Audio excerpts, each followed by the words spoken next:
Bienvenue à tous. Oui, voilà, vous avez peut-être vu le titre. Donc, la présentation d'aujourd'hui, c'est comment implémenter des design systems personnalisés grâce à Flutter. C'est un point qui peut poser problème. Donc, déjà, je vais commencer par vous expliquer qu'est-ce qu'un design system de mon point de vue, enfin, et un peu des standards qui sont arrivés pour ça et qui ont amélioré tout l'aspect design, tout le process de design et la transition vers le développement d'applications mobiles, desktop et web. Et ensuite, on verra comment des petites astuces que moi j'utilise pour implémenter des design systems personnalisés, donc sur mesure, dans diverses applications et clients pour lesquels j'ai pu travailler dans le passé. Donc pour info, ça c'est une présentation que j'ai déjà donnée, mais c'était en anglais et c'était à Flutter Viking. Mais là, vous pouvez le voir un peu comme une Director's Cut, c'est un peu une version étendue et surtout en français. Donc je suis beaucoup plus à l'aise, ça vous permettra de poser les questions en français et d'échanger autour de ça. Et voilà, et peut-être d'aller un peu plus loin que ce que j'ai pu présenter à Flutter Viking. Donc, pour commencer, donc je me suis déjà présenté pour la majeure partie, mais je vis à Rennes, en plus de ce que j'ai déjà dit. Donc je suis freelance, Google Developer Expert. J'aime aussi évidemment le UX UI, d'où la présentation. Je le fais pas professionnellement directement, même si c'est un skill qui sert aussi quand on est développeur, donc c'est très très utile, mais j'en fais aussi en dehors de ça, juste pour le plaisir, quoi. C'est quelque chose que j'aime bien. Dessiner aussi, jouer de la musique, voilà, pour les activités créatives un peu. Et en ce moment, donc je suis freelance, mais je travaille pour une boîte qui s'appelle ClickUp, qui fait un produit de gestion de projet, donc une solution complète qui permet de gérer les tâches, les équipes, gérer les plannings, etc., d'une manière un peu plus fun que ce qu'on peut voir dans certains autres produits, on va dire. Et donc, leur application est faite en Flutter, et du coup, je travaille à temps plein sur ce projet maintenant depuis le début de l'année, là. Donc, il y avait déjà un existant, on est une équipe de maintenant 7-8 personnes en tant que développeur, juste sur la partie mobile, hein. Et du coup, ça commence à prendre de l'ampleur, et voilà, on commence à avoir une appli qui est très très chiadée. Donc, on a plein de retours d'expérience, je pense, là-dessus. Et vous pouvez aussi voir le blog où on essaie de faire des articles assez régulièrement maintenant. On va faire de plus en plus des articles techniques notamment. J'en ai fait un il y a 2 semaines, quelque chose comme ça, qui décrit certains points qu'on va voir dans la présentation d'aujourd'hui. Voilà, donc déjà, première question avant de commencer, qu'est-ce qu'un design system? Parce que c'est pas forcément évident pour tout le monde, je pense. Et même pour certains designers, on entend souvent des choses qui, pour moi, ne sont pas vraies. Donc pour moi, un design system, c'est une collection de composants et de standards, donc une librairie dans laquelle le designer, le développeur et n'importe quel product manager, par exemple, va pouvoir venir piocher pour réfléchir à l'interface utilisateur de ses applications dans son entreprise, ou on va dire à minima pour une application. Donc, je vais vous montrer, ça va être beaucoup plus simple. Donc, on va passer... Voilà, là, je suis sur Figma. Donc, Figma, c'est un outil qui est de plus en plus populaire auprès des designers. Donc, designers, que ce soit UX, UI, plutôt, on va dire, partie UI, mais là, on peut aussi l'utiliser pour la partie UX. UX pour... donc souvent, je reviens un peu dans le détail, mais dans ce qui est le design d'application, donc les designers, ce qu'on appelle communément les designers, c'est ceux qui vont concevoir l'interface utilisateur de nos applications, et ensuite, c'est les développeurs, c'est ceux qui vont l'implémenter, donc avec du code, etc. Et donc, en général, on sépare en 2 grandes parties ces designers, enfin ce process de design, de prototypage d'une application. On a une première partie qui se concentre sur l'expérience utilisateur, d'où le UX, et une deuxième qui se concentre sur l'aspect visuel, UI. Donc là, on va vraiment mettre en forme pour que ce soit joli, accessible, etc. pour l'utilisateur. Donc ici, Figma, c'est un outil qui est de plus en plus utilisé parce qu'il est très très bien conçu, il tourne sur toutes les plateformes, il est cross-plateforme, il est performant et collaboratif aussi. Donc ça, on peut travailler à plusieurs en temps réel sur un seul design. Et ça, c'est un énorme avantage comparé à d'autres logiciels comme Sketch, par exemple, qui est également assez populaire. Donc, comme je disais, en général, quand on vient concevoir une application mobile, donc avant de passer à l'implémentation, on a tout plusieurs phases avant cela.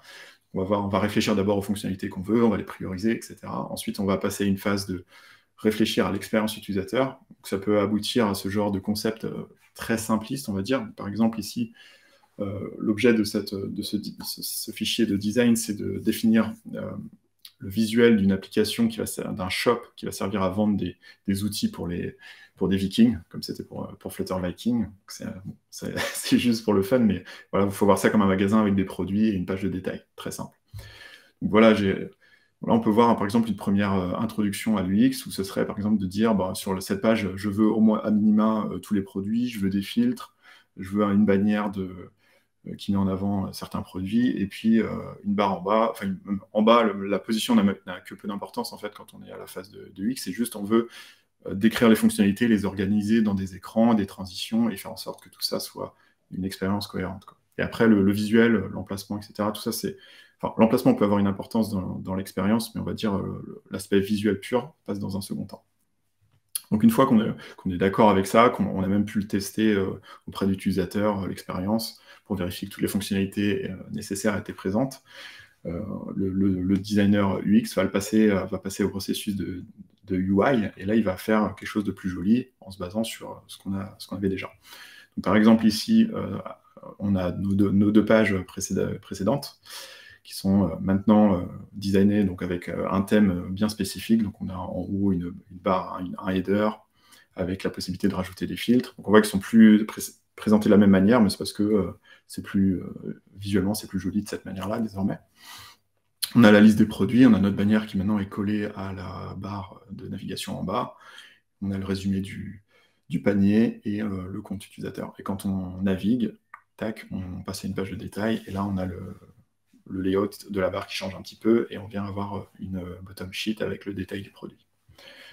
Donc ça, c'est typiquement ce qu'un designer pourrait vous donner à l'issue de tout le process de design, de tous les workshops, la recherche, etc. autour de ça. Et il pourrait vous livrer ça pour que vous, en tant que développeur, vous développiez tout ça concrètement avec Flutter derrière. Il pourrait aussi vous fournir un prototype fonctionnel pour que vous puissiez mieux comprendre les interactions dans l'appli. Ça peut aussi aider à tester même cette partie-là sur des vrais utilisateurs, pour vérifier que le design aussi est bien compris des utilisateurs. Donc là, Figma permet de faire ce genre de prototype. Donc évidemment, ce n'est pas équivalent à une appli développée en Flutter, mais ça permet quand même de tester les layouts globaux, le scroll, par contre de voir ici que la barre elle se ferme, de comprendre un peu les interactions qu'il y a derrière. Les filtres, pareil, de voir comment on peut les déployer de cette manière-là. Et puis aussi de naviguer vers une page de détail, par exemple, et de comprendre un peu comment la barre réagit dans ce cas-là, quoi. Donc ça, Figma déjà permet d'aller assez loin à ce niveau-là. Mais malgré tout, les designers ne se contentent en général pas aujourd'hui de vous livrer ça, parce que ça c'est bien, ça donne une image sur à un moment donné d'une application spécifique. Mais il va aussi vous donner en général un design system. Donc un design system, comme je l'ai dit, c'est c'est une librairie de composants. Donc là, on est sur Figma, mais le design system, c'est aussi l'implémentation de ces composants. Donc ce sera aussi ce que vous, en Flutter, vous implémenterez, ça sera le design system, c'est-à-dire que c'est les composants, comment on les utilise, comment ils sont définis, etc. Donc, t'as trouvé à la 1402. Non, il n'y avait pas de croissant, enfin, je crois pas. C'est plus tard. Donc, désolé, c'est pour le concours. Donc, pour rappel, il y a un croissant dans les slides, donc soyez bien attentifs. Donc, un design system, comme je disais, c'est un ensemble de composants. Donc, il y a plein de manières, il n'y a pas de standard pour pour créer des prototypes de design system, mais en général, ça ressemble à peu près à ça. Donc, on va avoir une première couche avec toutes les couleurs de base qui sont utilisées dans l'application. On va avoir aussi tous les styles de texte qui seront définis. Donc, par exemple, ici, j'ai mes différents niveaux de titres, mes paragraphes. On peut avoir, par exemple, les espacements qui sont standardisés aussi. On peut avoir les corner radius, les ombres. On peut avoir les images statiques, on va dire, qu'on retrouvera dans les assets de l'application plus tard. Tout ça, ça représente les ressources les plus basiques dans un design system. Donc là, je les ai appelés Atoms, c'est ce qu'on appelle un atomic design, enfin, c'est un standard de design system assez spécifique qui nous force à découper sous forme de couches le design system. Et du coup, ça facilite, on va dire, le processus de création. Et donc, il se base sur une analogie avec la chimie, en disant que les éléments les plus petits, ce sont des atomes. Ensuite, ces atomes vont être composés pour créer des molécules, donc on a plusieurs couches de cette manière-là. Donc, par exemple, un bouton va être composé à la fois d'un style de texte, d'une icône, d'un espacement sur les côtés, des corner radius et de couleurs. Donc finalement, tout ça nous donne un composant un peu plus évolué basé sur les atomes. En dehors de ça, au-dessus de cette couche-là, on va ensuite avoir les organismes, par exemple. Donc là, on va définir des composants de base, par exemple la barre de notification, la barre de navigation, la tuile de produit, par exemple, et la barre de filtre. Voilà, donc de cette manière-là, on peut définir déjà un ensemble de composants qui seront ensuite réutilisés pour créer les pages de l'application. On va venir insérer ensuite dans nos pages, les composer, et grâce à ça, grâce à tous ces éléments, on va créer des pages qui seront cohérentes. C'est-à-dire que si on fait une troisième page, je vais essayer de réutiliser les composants que j'ai déjà mis en place pour créer une expérience cohérente de bout en bout. Ça, c'est le gros avantage des design systems. Et puis je pense que, voilà, j'espère que vous avez une bonne vision de ce que c'est. Et ensuite, le designer va vous livrer tout ça, avec en plus potentiellement des explications assez précises sur quand est-ce que les boutons réagissent, etc. Et puis grâce à ça, vous aurez tous les éléments pour implémenter votre application. Et ce qui est intéressant là-dedans, c'est que, en fait, si vous reprenez ça, ça correspond plus ou moins à comment nous aussi, en tant que développeurs, on développe une application. On va d'abord créer des thèmes avec des ressources très basiques. Ensuite, on va créer des composants de base comme des boutons. Ensuite, on va créer des widgets un peu plus évolués qui vont utiliser nos boutons et nos différents éléments, etc. etc. Donc ça suit en plus la même logique que le développeur, d'où l'intérêt énorme de procéder de cette manière-là quand on est à la phase de design. Là, on voit aussi que j'ai fait une déclinaison, par exemple, d'arc de toutes les ressources. Si on veut faire un thème d'arc, on peut aussi le définir dans le design system, ça en fait partie. Et on peut le tester aussi en faisant des prototypes de la même manière. Voilà, voilà. Donc ça représente le design, ce que va vous livrer le designer. Ensuite, donc, à partir de ça, maintenant, on vous livre tout ça, comment vous, en tant que développeur, vous allez l'implémenter. Avant de revenir là-dedans, dans le détail de comment implémenter ça, de toute façon, tous les composants visuels de Flutter sont en général présents dans ces trois librairies principales au cœur de Flutter. Vous avez d'abord la librairie widget qui contient tous les widgets, mais extrêmement basiques. Donc c'est des widgets qui sont assez neutres, qui sont pas... visuellement, ils sont assez pauvres. C'est vraiment les outils de base qui vont nous permettre de faire des widgets plus évolués. Vous avez ensuite la librairie Material qui va en fait une implémentation du design system de Google Material Design. Donc là, ça va être des composants un peu plus évolués, enfin même beaucoup plus évolués. Par exemple, un type picker, des boutons, vous allez avoir des composants très très précis et qui implémentent, qui ont déjà un parti pris en termes d'implémentation, de visuel, etc. Et enfin, vous avez la librairie Cupertino qui, de la même manière que Material, est assez spécifique parce qu'elle va reproduire en fait le visuel et le visuel natif d'iOS. On ne va pas trop rentrer dans le détail de cette dernière librairie aujourd'hui, Cupertino, parce que tout simplement c'est très spécifique et assez logiquement on voit que ce n'est pas celle-ci qui va nous permettre d'implémenter facilement des design systems custom. Donc la première option, c'est de partir avec Material Design, bien entendu. C'est la librairie, on va dire, que l'on voit partout quand on fait des tutoriaux sur Flutter, quand on commence à apprendre Flutter. Évidemment, on utilise Material Design, et même pas seulement quand on est débutant, c'est la librairie la plus populaire, la plus utilisée, et on la voit partout, parce qu'elle comprend tout simplement le plus de composants que tout le reste. Mais le problème, c'est que, en fait, comme je disais, elle n'est pas très générique, elle est vraiment spécifique à Google, et elle prend des partis pris en termes d'implémentation. Par exemple, voilà, si je reviens sur le design qu'on a vu tout à l'heure, on peut voir par exemple que les list styles ne correspondent pas à des listes standards de Material, et en plus leur agencement ne correspond pas du tout parce qu'on a une liste en décalé comme ça.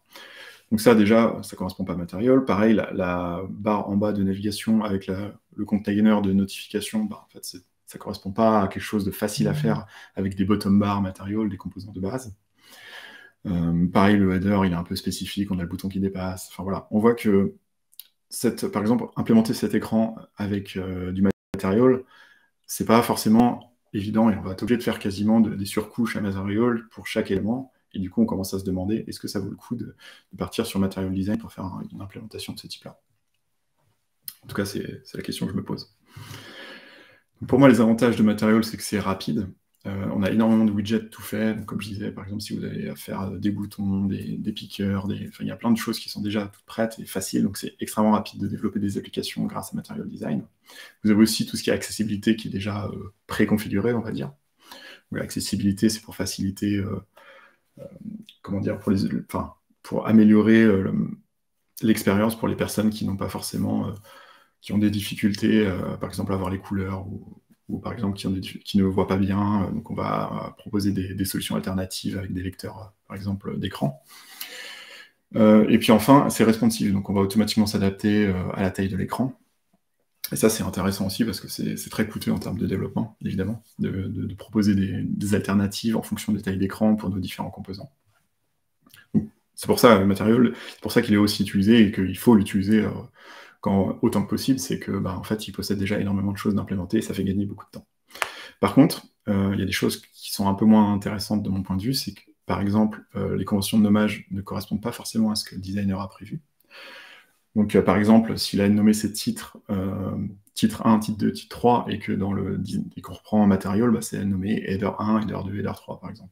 Donc, on va avoir une petite gymnastique comme ça de conversion à faire, et on va même potentiellement avoir des ressources qui ne sont même pas utilisées. Par exemple, on va avoir 5 niveaux de header dans Material, et on va en avoir que 3 dans notre design system proposé par le designer. Donc, voilà, il y a des petites conversions à faire. Je ne dis pas que c'est la fin du monde, on peut évidemment faire ces conversions, mais malgré tout, on sent qu'il y a une petite surcouche qui ne semble pas nécessaire, quoi. Des fois, c'est compliqué de le customiser aussi. On a certains composants qui sont prévus d'une certaine manière, et dans notre design system, potentiellement, le designer le voudrait d'une autre manière, et des fois, c'est une galère pas possible. Donc, on se retrouve à faire de la bidouille pour adapter un composant comme on le souhaiterait. Ça aussi, je suis sûr que vous connaissez ça. Et enfin, ça c'est un peu personnel, mais c'est à force de le voir, je trouve que les applications ont tendance à se ressembler un peu beaucoup. Par exemple, tous les piqueurs se ressemblent de plus en plus. On a les mêmes piqueurs un peu dans toutes les applications. Enfin, on voit qu'il y a moins d'originalité dans le visuel de votre application si vous utilisez Material. Il y a plus de chances de tomber dans ce biais-là où on utilise les mêmes composants que les 150 autres applications d'à côté. Donc, comment je ferais, par exemple, pour mon exemple, ici, pour implémenter ça d'une autre manière? C'est tout simplement de monter d'un niveau, de repasser à la librairie de widgets de Flutter avec des composants très basiques, tout en s'inspirant de Material pour certains points, évidemment, pour ne pas perdre de temps à réinventer la roue. Donc on peut forker en quelque sorte Material, certains éléments de Material qui nous semblent intéressants, mais de tout réimplémenter en fait plus ou moins de zéro, en se basant sur la librairie widgets de base. Donc, comment on peut voir ça? Réimplémenter un design system, pour moi, c'est principalement une partie de theming qui correspond aux atomes qu'on a vus tout à l'heure. C'est tout ce qui est ressources de base, couleurs, typographie, les espacements, etc. Tout ça, c'est des choses qu'on va utiliser partout dans notre application. Et enfin, les components, qui vont être les widgets de base de notre appli. Par exemple, si je prends la navigation bar de notre exemple, ça, c'est bien un composant de base qui va être réutilisé dans notre application. Donc on a une remarque de Olivier qui nous dit que maintenant on va pouvoir faire ça avec les extensions. Effectivement, dans la prochaine mise à jour, Edouard l'évoquait tout à l'heure, on va pouvoir ajouter des extensions au thème de Material pour mettre nos propres couleurs, etc. Il n'empêche qu'il y aura toujours les ressources de base qui seront dans le thème, et ça va faire un peu... Si vous définissez votre classe d'extension avec tous vos titres, par exemple, vous aurez à la fois les headers de Material plus vos titres. Ça peut semer la confusion au niveau des développeurs, ça peut y avoir des fois avoir la tentation aussi d'utiliser les thèmes de Material parce que c'est plus simple que de rajouter notre extension, et du coup le développeur fera un raccourci, c'est bon, allez, cette fois-là j'utilise le thème de Material de base, sauf que ça ne respecte pas le standard, et puis voilà, on se retrouve bloqués grâce à ça. Donc c'est une bonne nouvelle, parce que ça permet de rajouter évidemment beaucoup de choses. Par exemple, les espacements, comme je disais, ils manquent, je trouve, au thème data de Material. Mais je trouve pas que ce soit la solution idéale si on veut faire un design standard vraiment clean qu'on va utiliser dans toutes nos applications de notre entreprise, par exemple, et qui va respecter nos standards et tous les développeurs vont respecter les mêmes règles. je trouve que ça fait un peu quand même bidouille malgré tout. Mais c'est quand même un gros plus. Donc, on va essayer donc comme je disais, il y a une partie theming, une partie composant, et on va essayer de respecter, d'utiliser uniquement des widgets très basiques. Donc, les avantages, évidemment, c'est que là, on aura le contrôle total sur ce qui va être rendu. On va être capable de faire des composants sur mesure qui respectent entièrement les conventions de nommage de notre design system qui a été pensé par nos designers en amont. Donc ça, c'est énorme avantage. On a liberté totale, et ça va respecter à 100% le rendu. Par contre, évidemment, c'est énormément de travail, donc c'est pas anodin. Et il va falloir le maintenir avec les évolutions de Flutter. Donc ça veut dire que par exemple, si Flutter a fait des évolutions, je sais pas, par exemple récemment, quand ils ont rajouté, ils ont passé le desktop en stable, c'est-à-dire qu'il faut gérer les pointeurs de souris, etc. Il faut faire évoluer vos composants en fonction, quoi. Donc c'est pas anodin, il faut vraiment avoir ça en tête quand on parle à danse. C'est vraiment du travail assez conséquent. Comment généralement, alors ça c'est vraiment moi, c'est très grossièrement, il ne faut pas prendre ça à la lettre, mais c'est généralement les questions que je me pose quand je veux faire un choix entre utiliser Material Design ou faire quelque chose de zéro. C'est qu'en général, j'utilise Material quand je fais des projets qui sont assez simples, qui ont vocation à être développés très rapidement. Et donc là, Material nous permet d'être très très productif, de réaliser tout ça très rapidement. Ou alors pour des applications dont le Material Design a été également adopté par le designer en amont. Et du coup, en fait, on parle la même langue, on a les mêmes conventions, et tout se passe beaucoup mieux. Donc pour des designs complètement custom, là par contre, c'est vraiment pour des projets qui sont sur du long terme, des projets assez massifs, quoi, qui vont durer dans le temps, et avec des grosses équipes qui seront en mesure de développer tout ça. Et potentiellement lorsqu'on va avoir besoin de plusieurs applications qui vont devoir respecter les mêmes standards visuels. Donc là, avoir un design system, c'est très pratique parce qu'on va pouvoir, une fois qu'on aura fait notre propre design system et notre première application, on va pouvoir mutualiser ça et développer nos applications suivantes beaucoup plus rapidement, tout en respectant notre image de marque, etc. Vous pouvez aussi, éventuellement, comme j'ai mis en bas, mixer les deux. Ça m'est arrivé de le faire aussi. Mais il faut être vraiment très rigoureux pour pas, comme je disais tout à l'heure, se retrouver avec des développeurs qui vont utiliser Material Design à certains endroits. Et en fait, ils vont contourner parce qu'ils ont la possibilité, parce que c'est plus simple parfois, ils vont éviter de faire évoluer le design system proprement. Ils vont plutôt utiliser Material Design System et ils vont commencer à utiliser des thèmes qui ne sont pas prévus par le designer. Voilà. Donc le problème de Flutter, qu'est-ce que tu nous dis, Sébastien? Ouais, Material Design égale Android, Cupertino égale iOS. Je suis assez d'accord, c'est un peu ma vision, mais après, il y a quand même moyen d'altérer un peu, de modifier un peu le rendu de Material pour que ça soit acceptable sur iOS. Mais ouais, je suis un peu d'accord. En fait, pour moi, il manque une librairie intermédiaire entre Cupertino, Material et Widget. Il faudrait une librairie un peu intermédiaire qui propose certains composants de base, mais qui ne prennent pas de parti en termes de rendu et d'expérience. Je suis assez d'accord. Et j'en ai discuté sur Twitter avec des développeurs plusieurs fois, et des développeurs de l'équipe de Flutter. En fait, ils disaient qu'ils étaient assez d'accord aussi, mais que maintenant que tout ça était en place, c'était un peu compliqué de faire machine arrière. Peut-être qu'un jour, ils tenteront de le faire, mais qu'ils préfèrent avoir quelque chose de clean d'abord avant de faire ça.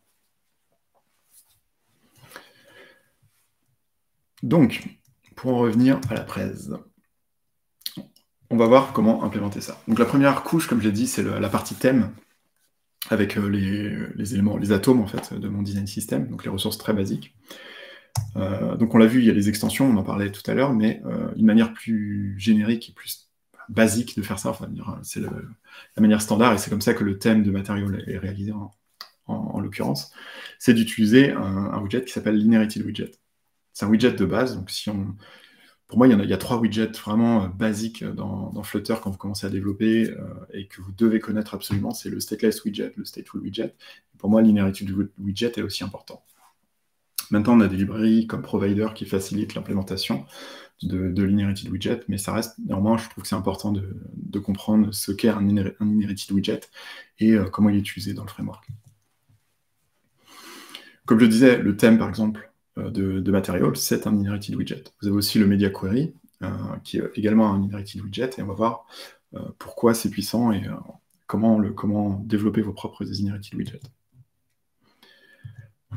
Donc, qu'est-ce qu'un inherited widget? En fait, un inherited widget, c'est simplement un widget intermédiaire dans l'arbre qui va proposer des informations et qui va être accessible de n'importe où, de n'importe lequel de ses descendants, en fait. Donc, par exemple, ici, si je déclare un widget inherited à la racine de mon arbre qui s'appelle apptem, je vais lui mettre des propriétés avec toutes les propriétés visuelles que j'ai dit, les couleurs, etc. Ensuite, je vais être capable d'y accéder depuis l'un des enfants beaucoup plus loin dans l'arbre de widget. Donc, par exemple, myWidget, ici, va pouvoir venir lire mon apptem en faisant, à partir du contexte, en faisant depend on inherited widget of exact type, et en précisant le type, et on va pouvoir accéder aux données de l'inherited widget de ce type-là, le plus proche dans l'arbre au-dessus de ce dernier. Donc ça, c'est très intéressant. C'est une sorte de gestionnaire de dépendance, en quelque sorte, et qui est inclus dans Flutter. Ce qui est super intéressant aussi, c'est que cet inherited widget va être capable de déclencher un rebuild de tous les widgets qui l'observent, uniquement quand il le souhaite. Par exemple, ici, je vais être capable de dire, en fait, myWidget, si apptem change, je veux uniquement que tu sois reconstruit si telle et telle donnée ont changé. Par exemple, si les couleurs ont changé. Donc ça, c'est aussi super intéressant, ça nous permet de contrôler, d'optimiser les rebuilds en fonction des rebuilds de nos inherited widgets. Et comment on implémente ce type de widget? C'est en vérité assez simple. Donc, ce que j'ai tendance à faire, moi, c'est d'abord d'isoler toutes les propriétés que je souhaite mettre à disposition via un inherited widget dans une classe dédiée. C'est comme ça que fait Material aussi, hein, j'ai rien inventé. C'est directement inspiré du thème Material et du coup du thème data. Donc, on va regrouper toutes nos propriétés dans une hiérarchie sous forme de thème data. Et ensuite, on va déclarer tout simplement des propriétés pour tous nos atomes, nos ressources que l'on souhaite partager partout dans l'application. Par exemple, ici, toutes mes couleurs, tous mes styles de texte, tout ça, je vais le mettre dans cette classe qui va regrouper tout ça dans un seul objet. Ça va être beaucoup plus simple de partager, de copier, etc. Donc là, on voit, par exemple, j'ai les couleurs, la typographie, on aura les spacing, etc. etc. Je vous montrerai après l'exemple complet, ne vous inquiétez pas. Et enfin, chose importante, c'est que cette classe, pour faciliter l'implémentation de l'inherited widget, je vous conseille d'implémenter l'opérateur d'égalité et hashcode. Et ça peut être fait avec des packages comme equotable ou freezed, par exemple. Ça va permettre de se dire, à partir de 2 instances de thème data, en fait, les comparer par valeur, donc de dire cette instance de thème data est différente de celle-ci parce que les couleurs sont différentes, ou parce que la typographie est différente, par exemple. Merci pour le lien, vous avez le lien du package si vous voulez aller voir plus en détail, equotable. Freeze est un peu plus évolué, il offre plus de fonctionnalités, donc je vous le conseille encore plus, mais par contre, il est basé sur de la génération de code, donc un peu complexe si vous êtes complètement débutant en Flutter. Partez plutôt sur equotable pour commencer. Donc l'implémentation, comme je disais, on a notre classe de data, et ensuite l'inherited widget, c'est très simple à implémenter, c'est simplement une classe, enfin un widget qui est inherit de inherited widget, enfin qui est en inherited widget, et on va simplement proposer les datas ici sous forme de propriétés. On va proposer en général une fonction statique off qui va faciliter l'accès à ces données, parce que appeler dependent on inherited widget, machin, c'est assez long, et comme on va l'utiliser à peu près partout dans notre application, en fait, ça serait vraiment lourd, donc on fait un petit helper, une petite fonction statique off qui va venir lire le contexte et récupérer l'objet et renvoyer juste les datas, par exemple. Comme ça va être plus court partout dans notre code, ça va être plus simple. Et enfin, dernière chose, c'est le should notify, donc c'est ce qui va déclencher la reconstruction des widgets enfants. Et donc là, on vient simplement comparer les datas, comme on a implémenté les comparateurs d'égalité et le hashcode, et en fait, il va automatiquement notifier quand les données auront changé d'une instance à une autre. Très simple, au final. Et donc, je vais vous montrer ce que ça donne dans le code. Donc, je vais agrandir ça un petit peu. Voilà. Dites-moi si vous n'arrivez pas à lire le code, hein, je pourrais rentrer plus dans le détail. Donc ça, c'est le projet qui implémente à la fois le design system, mais aussi l'application de base. Tout ça, c'est dispo sur GitHub. Hein. N'hésitez pas à aller voir après la presse si vous voulez aller voir plus en détail. Donc, comment j'ai découpé ça? Donc, j'ai déjà, premièrement, j'ai mon application qui s'appelle Asgard ici, et j'ai un second package qui s'appelle Asgard Core. Donc, en fait, j'ai extrait tous les composants de base de mon design system dans un package externe que j'ai appelé Core. Vous pouvez l'appeler comme vous voulez, thème, design system, même comme vous le souhaitez. Mais l'avantage de ça, c'est que je vais pouvoir le réutiliser dans d'autres applications. Si par exemple, plus tard, j'ai besoin de faire une appli back-office, par exemple pour ceux qui gèrent les stocks du magasin, en l'occurrence, je pourrais très simplement réutiliser tout ce que j'ai dans mon application de base dans une seconde application. Tout ça est partagé dans un package bien défini. Autre chose aussi, c'est que ça me permet de faire ça me force à faire des composants qui sont génériques. Je ne vais pas utiliser de logique de l'appli. Tous ces composants sont agnostiques de tout. Enfin, ils ne sont pas basés sur la logique de l'application. Je ne vais pas utiliser d'état, d'objets métiers, etc. C'est des composants très génériques. Et, c'est pas obligatoire, mais c'est quelque chose que j'aime bien quand je fais des design systems. Ça me garantit que quand je ferai ma seconde application, elle aura des composants qui sont utilisables sans dépendre de choses trop spécifiques. Ensuite, dans ce package core, j'ai mes fonts, donc ça c'est un peu pareil, c'est vraiment juste si vous avez des ressources, vous pouvez les placer dans des packages, c'est totalement faisable avec Flutter. Et ensuite, on va voir dans les sources donc notre thème et avec nos datas. Donc ça, c'est les datas, c'est ce que je vous ai montré juste avant, c'est là avec la classe. Le lien, je vous le montre à la fin, le lien GitHub. Donc les datas, c'est l'objet qui contient donc, toutes les ressources de base, les couleurs, etc. Donc ça fait une sorte de hiérarchie, simplement pour des raisons de simplicité d'utilisation. Par exemple, j'ai regroupé toutes les couleurs elles-mêmes dans une classe EquaTable pour avoir toutes les couleurs dans un nœud de mes datas. C'est plus pour les regrouper, les organiser en fait. De la même manière, donc là, j'ai par exemple les durations pour les animations aussi qui sont là. J'ai toutes les icônes qui sont ici. Qui sont définis donc, par des caractères et une fonte, ici en l'occurrence. J'ai toutes mes images, j'ai mes corner radius, etc., etc. En général, je fais aussi des factories de base pour les différents éléments. Par exemple, pour mes couleurs, j'ai une factory light qui va renvoyer une instance de mon color data avec toutes les couleurs préconfigurées pour le thème light, une pour le dark, etc., etc. Donc là, j'ai toutes mes couleurs. Ensuite, j'ai une classe de data centrale, donc celle qui va regrouper toutes ces sous-catégories, en fait, avec une propriété, par exemple, les icônes, les couleurs, la typographie, etc., etc. Et donc tout ça est ensuite mis à disposition par un thème qui, lui, possède juste les datas, comme je vous l'ai montré dans les slides. Ça ne change jamais, ça reste toujours la même chose. Et donc, comme ça, après, je peux simplement y avoir accès en faisant apptheme.off, et j'ai accès à toutes mes couleurs, etc., etc. Et je peux les changer à chaud, c'est-à-dire que je peux passer du thème light au dark, et toute mon appli va se mettre à jour, parce que via le mécanisme de mise à jour, de notification de linearity widget. C'est très intéressant. Petite astuce aussi, en général, je fais un responsive theme, qui est un stateless widget, qui va simplement venir lire, par exemple, le media query, et pour mettre à jour le thème en fonction des événements, par exemple, si l'utilisateur passe d'un thème light ou dark au niveau de son système, vous pouvez mettre à jour automatiquement les couleurs en fonction de ça. Pareil, si vous voulez changer, par exemple, les espacements en fonction de la taille de l'écran, vous pouvez observer le media query et renvoyer des datas différentes en fonction de ça. Donc ça, c'est la partie thème. Petite astuce aussi que j'aime bien faire, c'est faire des golden tests. Donc si vous ne savez pas ce qu'est un golden test, en fait, c'est un rendu sous forme d'image d'un widget en Flutter. Et donc, le côté très intéressant, c'est qu'il n'y a pas besoin de lancer l'application. Vous pouvez lancer votre test, ça va générer une image en local. Et vous pouvez, par ce biais-là, faire des choses super intéressantes. Donc, par exemple, moi, j'ai fait un thème. Je ne vais pas rentrer dans le détail de l'implémentation du thème, je vous laisserai aller voir sur le repo si vous le souhaitez. Mais en gros, ce que j'ai fait, c'est que j'ai juste créé un widget qui regroupe toutes les icônes, toutes les couleurs, etc. de mon thème, sous forme d'un widget qu'on pourrait utiliser dans une application. Et ensuite, j'ai fait un test qui permet de le rendre sous forme d'image. Et ensuite, vous lancez votre ligne de commande ici, Flutter Test Update Goldens, et ça va vous générer des images avec, par exemple, ici, tous les thèmes, avec toutes les déclinaisons sur, par exemple, le thème light, le thème dark, et puis le high contrast.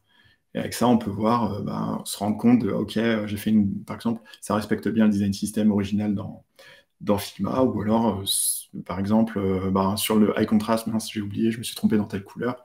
Vous avez une vision très rapide de tout ça. Et avec les déclinaisons en taille, par exemple, en small, on voit que les border radius sont plus petits. Ça, c'est par exemple, si on passe sur un écran plus petit, on va réduire différentes choses. Ça vous permet de faire des choses très intéressantes. Alors pour les générations de Golden Test qui sont différentes, ouais, alors ça, là, j'utilise les Golden Test plus comme des moyens très rapides de faire des rendus variés, un ensemble comment dire, de rendus variés sous forme d'image et de comparer très rapidement grâce à ça. Je l'utilise pas pour vérifier qu'il y a qu'il n'y a pas de régression quand on avance dans le dev. Et là, ta question, c'est un peu ça, c'est comme parce qu'on a, pour ceux qui ont déjà utilisé les Golden, si vous avez une CI, ça pose pas mal de soucis parce que le rendu dépend de la plateforme sur laquelle on est fait, donc ils peuvent changer d'une plateforme à une autre, et aussi, les Golden peuvent vérifier qu'une image n'a pas changé d'une itération sur l'autre, et donc on a des conflits comme ça quand on run les tests sur différentes plateformes. Mais je n'utilise pas spécialement pour ça, j'utilise surtout, avant tout, pour faire des rendus d'images de manière très rapide, ici. Je m'en fiche sur quelle plateforme c'est fait. L'idée, c'est d'être le plus proche de la plateforme cible que l'on souhaite viser, mais bon. Et sinon, ouais, on peut faire ce rendu en fonction de la plateforme d'origine. Alors qu'on peut faire même ces rendus en fonction de toutes les plateformes disponibles et de faire une CI qui va lancer ça sur différents agents. Mais bon, bref, c'est un sujet à part entière. Mais là, c'est pas le sujet. Là, je l'utilise avant tout pour avoir un rendu rapide de toute ma grille de rendu pour vérifier que tout fonctionne bien. Donc là, j'ai toutes mes déclinaisons. Si je devais lancer ça sur une application et vérifier tout ça manuellement, ça serait beaucoup plus coûteux et moins pratique. Voilà, autre chose que j'aime bien faire aussi, c'est développer des widgets vraiment de base. Donc, par exemple, j'ai un package qui s'appelle, un widget qui s'appelle Gap, qui va permettre de rajouter des espacements dans les colonnes ou dans les lignes. Et celui-ci va automatiquement être basé sur mes thèmes sur mon thème, en fait. Donc, c'est-à-dire que je n'aurai pas à préciser à chaque fois lire le thème, venir lire la valeur petite, par exemple, etc. J'ai créé un énuméré qui va me permettre ensuite de faire juste, j'ai un widget appgap.mid.semismall, par exemple, et c'est lui qui ensuite va se charger de venir lire dans le thème la valeur semismall, etc. Donc ça permet comme le gap, c'est quelque chose qu'on va utiliser partout dans l'application, ça va accélérer le temps de dev et rendre le code plus lisible, en fait. Pareil pour le texte, par exemple, plutôt que d'utiliser des textes et de lire le thème à chaque fois et de venir préciser le paragraphe et tout ça, et de la même manière, je fais un enum et un widget de base pour le texte, et c'est ce dernier qui s'occupe d'aller lire dans le thème la typographie associée, etc., etc. Donc ça, c'est encore dans l'idée d'accélérer le temps de dev après sur le long terme. Et voilà. Et donc Gap, je suis pas revenu dessus, mais c'est basé sur un package qui s'appelle Gap de Romain Rastel. Donc ça aussi, package super intéressant. Enfin, moi, je trouve ça assez cool. Ça permet simplement d'insérer, comme je disais, des espacements dans les lignes ou les colonnes sans se soucier de si c'est la hauteur ou la largeur, quoi. Très simple, mais malgré tout, c'est des petites choses comme ça qui, des fois, simplifient la vie dans la vie de tous les jours d'un développeur Flutter. Voilà. Et dernière chose, oui, que je voulais vous montrer, c'était comment j'ai exporté les icônes, pour ceux qui sont curieux, parce qu'on a des icônes dans Figma, et ça, c'est toujours un peu galère d'exporter tout ça sous forme d'icônes. Et bien, en fait, j'ai utilisé une extension ici, qui s'appelle Export Icon Font. Donc, c'est un plugin pour Figma, et ça vous génère une font TTF avec les valeurs associées, et comme ça, vous pouvez le déclarer dans votre code par la suite. Si je reviens dans les data, icônes, elles sont ici. Donc ça vous permet de récupérer ça, et puis ça vous génère un fichier de fonte. Par exemple, ici, Adgarn Icon, ça a été généré de cette manière-là. Ça, c'est aussi important, c'est en gros utiliser toujours des outils qui vous facilitent la vie. Donc, si je devais résumer tout ça, je dirais, faites attention déjà de toujours aligner vos conventions de nommage, parce que c'est tout l'intérêt de faire un design system custom, c'est d'avoir la possibilité de respecter à 100% le design system d'origine pensé par le designer. Donc déjà, c'est respecter bien les conventions de nommage. Donc si vous avez un thème qui s'appelle titre 1 dans Figma, et appelez-le titre 1 dans vos données de thème. Comme ça, il n'y a aucune ambiguïté, et quand le développeur va aller voir dans Figma, essayer d'implémenter le design, et qu'il va aller voir quel thème est associé à un texte, et ben en fait, il n'aura pas à se poser de questions, il saura, oh, bah, c'est du titre 2, ok, apptem pour un titre 2, voilà. Il n'y aura pas de gymnastique supplémentaire à faire. Deuxième astuce, c'est de créer un package dédié pour votre thème. Comme je l'ai dit, ça permet de le réutiliser dans d'autres applications éventuellement. Donc ça, c'est super cool. Troisième astuce, c'est les golden tests. Vous pouvez vous intéresser à ça. C'est pas seulement un outil qui sert à faire des rendus et vérifier la non-régression de vos widgets en termes visuels, mais ça peut aussi vous servir d'outil annexe, comme moi j'utilise par exemple pour faire des rendus de mon design system sous forme d'image, pour vérifier rapidement que ça respecte bien ce qui est pensé par le designer. Quatrième astuce, c'est de créer des widgets de base, comme je disais avec le AppGap il y a quelques instants. Ça rend le code de vos pages, de vos layouts, vos différents layouts, beaucoup plus lisible et maintenable que d'avoir à chaque fois un pâté de code qui vous permet juste de faire un rendu de texte ou de faire un espacement, quoi. Là, au moins, le code, par exemple, il est très lisible. On sait qu'on va avoir une ligne, on va avoir un titre, on va avoir un petit espacement entre les deux, et puis ensuite, on va avoir une icône. Vous n'avez pas trop de code, de pâté de code qui vont rendre le code confus si vous revenez 6 mois après lire cette partie-là. Utilisez aussi des packages au maximum, et si vous pouvez réutiliser des choses qui ont déjà été implémentées, vous avez beaucoup de choses sur pub.dev, donc avant d'implémenter vos propres widgets, évidemment, allez toujours voir s'il n'y a pas quelque chose qui vous simplifie la vie sur pub. Alors, il y a une question de testeur maniaque. Est-ce que tu utilises boilerplate de code ou des packages comme Mason pour initialiser plus rapidement les projets et réutiliser le code plus facilement? Non, je dois avouer que je n'utilise pas trop ces outils. Ça, c'est des outils, je trouve, qui sont ultra intéressants quand on est en Mason, enfin, je sais pas comment le dire, en Mason, je crois que c'est avec un S d'ailleurs. C'est un outil de Very Good Venture, il me semble, qui permet de générer des templates de projets de manière rapide. Et ça, effectivement, c'est intéressant quand on fait un design system toutes les 30 secondes. Donc, quand on est, par exemple, dans une société de service qui va avoir des clients différents tous les jours, c'est super important d'être productif très rapidement et d'accélérer le démarrage d'un projet. Mais je vois avec moi, c'est pas trop mon cas aujourd'hui. Je travaille plutôt sur des projets assez long terme et pour des clients avec des missions sur du long terme. Je me pose rarement la question de bootstrapper un projet de manière très rapide. Mais faut pas hésiter à utiliser ça si vous êtes dans une société de service, par exemple. C'est un outil de plus. Et justement, quand je parle d'outils, justement, là, le sixième tip, c'est n'hésitez pas à chercher des outils qui vont améliorer votre productivité en fonction de votre contexte, etc. Donc là, par exemple, moi, mon export icon, c'est parce que je suis sur Figma, que j'ai un plugin qui m'accélère mon process, on va dire la transition de design jusqu'à implémentation. Il ne faut pas hésiter à chercher des outils qui sont adaptés à vos besoins et qui vont vous faciliter cette transition d'un design vers une implémentation.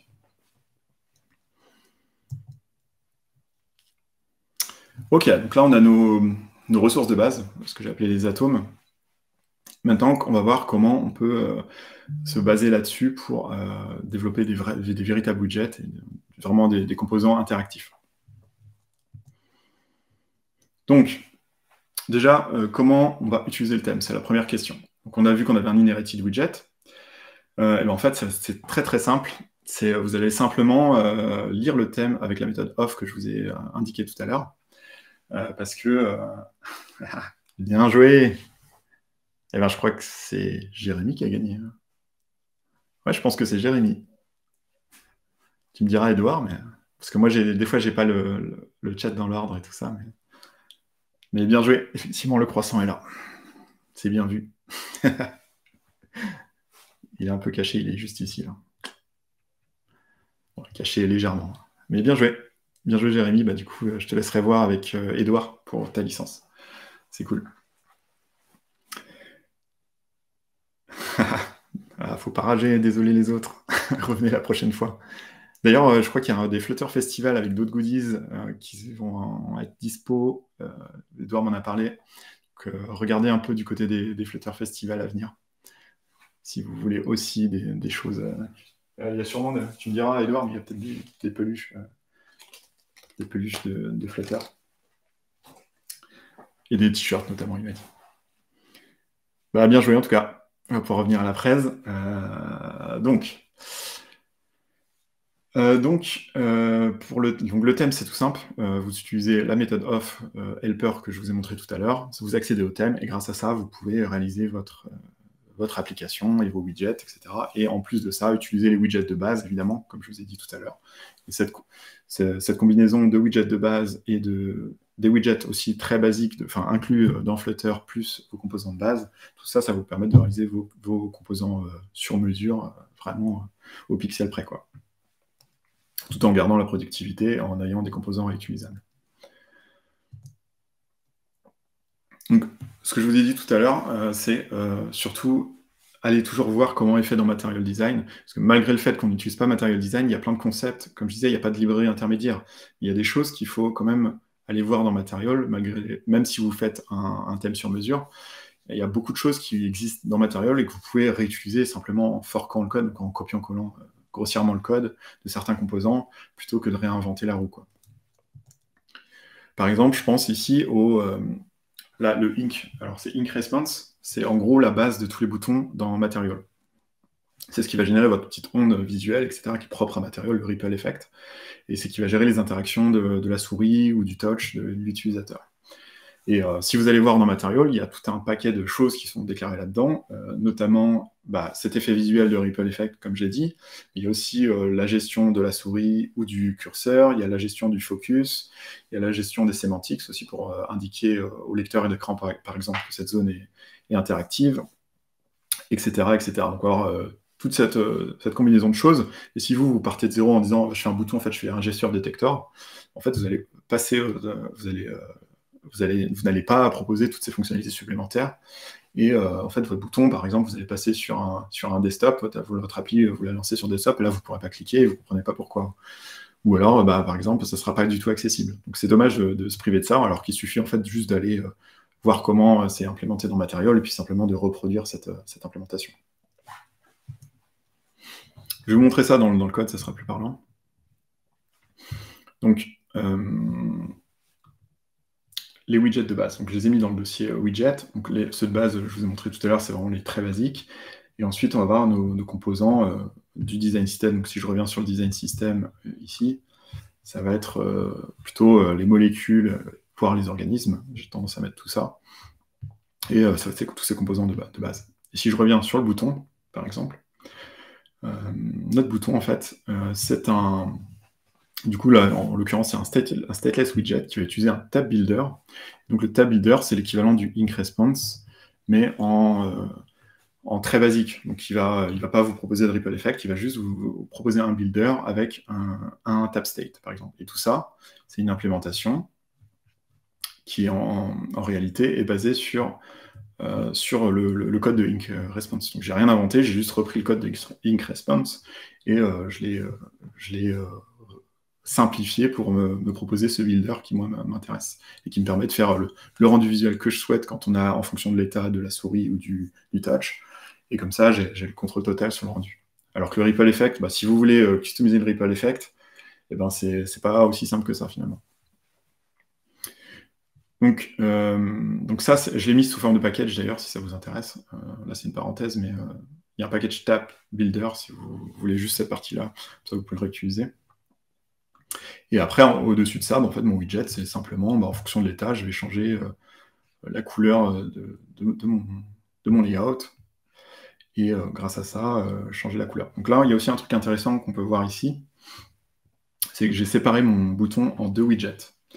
J'ai un widget qui représente le layout, ce que j'appelais le layout, et un autre qui s'appelle, qui est le app button en définitif, qui sera utilisé dans mon application.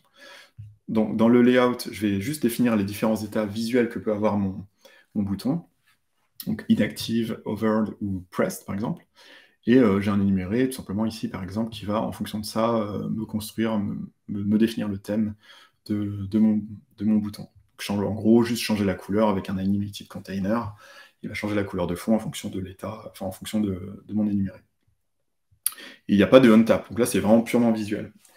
Et ce qui est intéressant quand je fais ça, en fait, c'est que je le fais pour matcher ce qu'on a dans le design system. Donc, là, dans Figma, on a aussi ce même système de variantes, en fait, qui s'appelle des variantes. Et d'ailleurs, on voit que j'ai pas utilisé les mêmes nomenclatures, donc ça c'est moche, j'ai pas utilisé les mêmes conventions, mais là on voit qu'on a nos 3 états et du coup, qui est très facile à implémenter parce qu'on a tout simplement prévu nos 3 variantes et on a fait on a défini le thème en se basant sur ce qu'on avait dans Figma à partir de ces 3 variantes. Donc ça, encore une fois, l'idée derrière, c'est pas toujours possible de matcher à 100% une implémentation Figma et une implémentation Flutter, mais j'essaye au maximum de me rapprocher de ce qui est fait dans Figma pour qu'on parle la même langue et puis pour éviter les erreurs d'implémentation. Et ensuite, en fait, le widget qui est au-dessus, donc le App Button, il va simplement ajouter le comportement spécifique à l'application. Donc on va rajouter l'élément OnTap, et puis on va venir, en fonction du Tab Builder, venir prendre la bonne variante de notre layout. Et ça c'est top pour la testabilité, le fait de découper comme ça, en votre layout dans une... Parce que là, vous allez simplement pouvoir, par exemple, faire un golden test, vous allez faire un rendu du state hovered, du state pressed, sans avoir à moquer toute la partie tap, etc., qui est faisable, mais qui est beaucoup plus lourd à tester. Par exemple, si je fais une grille avec les 3 états dans une image, là, en fait, je fais 3 instances de app layout, je mets mes 3 à côté avec inactive, hovered et pressed, et je fais ça rendu sous forme de golden, sous forme d'image, et je mets 3 rendus d'un coup. Si vous voulez faire la même chose à partir de ce composant-là, vous allez devoir moquer le tap sur le bouton et le faire dans les 3, c'est faisable, mais c'est beaucoup plus compliqué. Pour la testabilité, c'est très intéressant. Et j'ai écrit un article que j'ai publié sur le blog de ClickUp à ce sujet. N'hésitez pas à le lire. C'est comme ça que j'ai implémenté le tutoriel de onboarding de ClickUp. Grâce à ce découpage, j'ai pu faire simuler un comportement, les écrans de l'application. Je vous invite à aller voir sur le blog de ClickUp, côté tech. Je n'ai pas préparé le lien, ouais, c'est pas super. Merci Edouard. Donc c'est dans le chat si vous souhaitez aller le voir. Voilà, et comme je disais, ça vous permet de faire des golden tests, donc super intéressant aussi. Donc par exemple ici, j'ai mes rendus de boutons, donc là c'est dans des zones assez balèzes, mais voilà, par exemple je l'ai mis en deux modes, un mode centré, un mode qui prend toute la place, et comme ça on peut se rendre compte de comment le bouton est rendu en fonction des différentes combinaisons de données qu'on lui donne.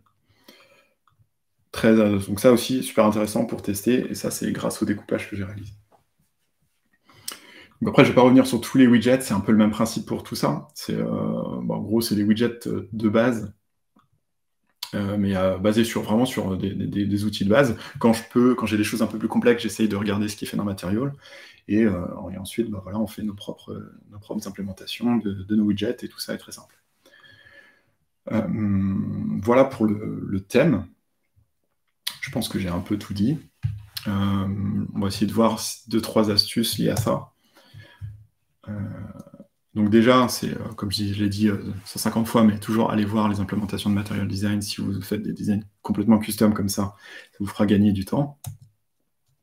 Astuce numéro 2, ouais, c'est essayer toujours de respecter les conventions de nommage quand vous faites des implémentations de Flutter à partir d'un design system, parce que le fait d'avoir les mêmes conventions, c'est beaucoup plus simple pour la communication, et ça rend l'implémentation beaucoup plus simple aussi après pour les personnes qui vont... Par exemple, si vous définissez votre design system, et qu'il y a des personnes qui vont réutiliser vos composants dans d'autres pages, en fait, ils vont juste voir dans la maquette que c'est tel state qui est utilisé pour telle variante qui est utilisée, par exemple, dans tel cadre, et du coup, ils vont simplement reprendre votre composant Flutter et le réutiliser de la même manière dans l'implémentation. Donc ça facilite beaucoup la communication entre les équipes.